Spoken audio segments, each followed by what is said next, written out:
చెప్పండి రవితేజ గారు, ఈ సినిమా చూస్తున్నంతసేపు ప్రేక్షకులు ఎలా ఫీల్ అవుతారు? అదేనండి మీకు ఫస్ట్ చెప్పినట్టు టైటిల్ ఈ సెటప్ అంతా చూసేసరికి ఒక క్రైమ్ థ్రిల్లర్ అని ఉన్నా సరే చాలా ఎంగేజింగ్గా ఉంటుందండి. ఫస్ట్ నుంచి ఎంటర్టైన్ అవుతూ ఉంటారు మేజర్లీ. ఎస్పెషలీ ఆడియన్స్ అందరికి చెప్పేది ఒకటి ఏంటంటే ఫస్ట్ సీన్ మాత్రం అస్సలు మిస్ అవ్వద్దండి. ఎందుకంటే మీకు లాస్ట్లో క్లైమాక్స్ ట్విస్ట్ ఎవరైనా రివీల్ చేసినా సరే మీరు థియేటర్కి వచ్చి చూస్తే మీకు అసలు అర్థం కూడా కాదు. సో మీరు అన్నీ మర్చిపోయి డైరెక్టర్ గారికి సరెండర్ అయిపోయారంటే ఆయన మీకు కథ చూపించేస్తారు. ఓకే, కథ చుట్టూ మనల్ని తీసుకెళ్ళిపోతూ ఉంటారు. ఓకే, నాకు ఒక డౌట్ వచ్చింది. తెలంగాణ స్లాంగ్లో ఈ మధ్య సినిమాలు వస్తున్నాయి, మరి శ్రీకాకుళం స్లాంగ్ ఏమని ఈ సినిమాలో చూపిస్తున్నారా? ఫ్యూ క్యారెక్టర్స్ ఆ స్లాంగ్లో మాట్లాడతారండి అందరూ. అంటే క్యాచీగా ఉంటుందా లాంగ్వేజ్ కూడా? అవునండి, very catchy. And Srikakulam rooted culture కూడా బాగా చూపించారండి. అంటే మొత్తం శ్రీకాకుళం చుట్టూ నడుస్తుంది. మీరు ఏ లాంగ్వేజ్ మాట్లాడారు? నేను కొంచెం వైజాగ్ స్లాంగ్ కొంచెం మాట్లాడతానండి.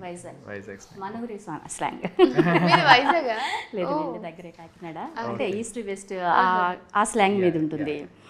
ఓకే, మరి ప్రొడ్యూసర్ గారు ఈ మూవీని ప్రొడ్యూస్ చేశారు, ఆయన ఎలా ఫీల్ అయ్యారు? మొత్తం అవుట్పుట్ చివరికి వచ్చేసరికి మూవీ అంతా చూసి ఆయన ఏమన్నారు? సో ఆయన మాతో ఏమనలేదు, సో ఫస్ట్ నుంచి చాలా బాగా ట్రీట్ చేశారండి ప్రొడ్యూసర్ గారు మాత్రం. ఎందులోని చాలా సపోర్ట్ చేశారు, ఎందులోని లోటు లేకుండా చూసారండి. ఎందులో కూడా అంటే ఆర్టిస్ట్గా మాకు క్రియేటివ్ ఫ్రీడమ్ ఇస్తూ టీమ్కి ఏదైనా వాళ్ళు ఈ సెట్ కాదు, ఈ సెట్ అది కాదు, ఇది అంటే వెంటనే అరేంజ్మెంట్స్ అనేవి అసలు అంటే ఫస్ట్ టైం ప్రొడ్యూసర్లో అయితే అనిపించలేదండి. Very passionate and very responsible producer. May 22nd జరిగిన మేరీ హత్య ఎవరు చేశారు? కొంచెం క్లూ ఇచ్చేసేయండి. ఎంత బాగా అడిగారండి. ఎప్పుడు ఇంతేనా మీరు? నేను ఆల్మోస్ట్ చెప్పేసాను కూడా అడిగితే. అదే మీరు ఇంత స్వీట్ గా నవ్వుకుంటూ అడుగుతుంటే రవి చెప్పేసేవాడు. చెప్పాలండి, మరి చెప్పాలి కదా. మీ ఇంటర్వ్యూ వైరల్ అవ్వడానికి పాపం మా వెన్నపూసి రామనారెడ్డి గారిని ఎందుకు చేస్తున్నారు మీరు? అలా ఏం కాదండి, జస్ట్ క్యూరియాసిటీ ఉంటుంది కదా ప్రేక్షకులకి. చూడాలి అనుకున్నప్పుడు చిన్నవి అబ్బా ఇది తెలిసింది అది తెలిసింది అనిపించారు. మీరు ఎవరు అనుకుంటున్నారు?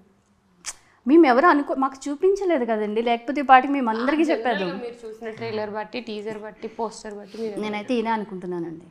కాదు, ఇప్పుడు మామూలుగా మాట్లాడుకుందాము. ఇట్లాంటి థ్రిల్లర్స్ ఏంటి మొత్తం చేసిన తర్వాత లాస్ట్ లో నేనైతే వెన్నెల కిషోర్ గారు అనుకుంటున్నానండి. జస్ట్ గెస్సింగ్, సరదాగా చెప్తున్నాను. ఎందుకంటే ఆయన కామెడీ చేస్తూ ఆయన కాదు మీరు నిజమా నిజమా ఇది కొంచెం ఈ పార్ట్ కట్ చేసేయండి ప్లీజ్. ష్యూరా? సీరియసా?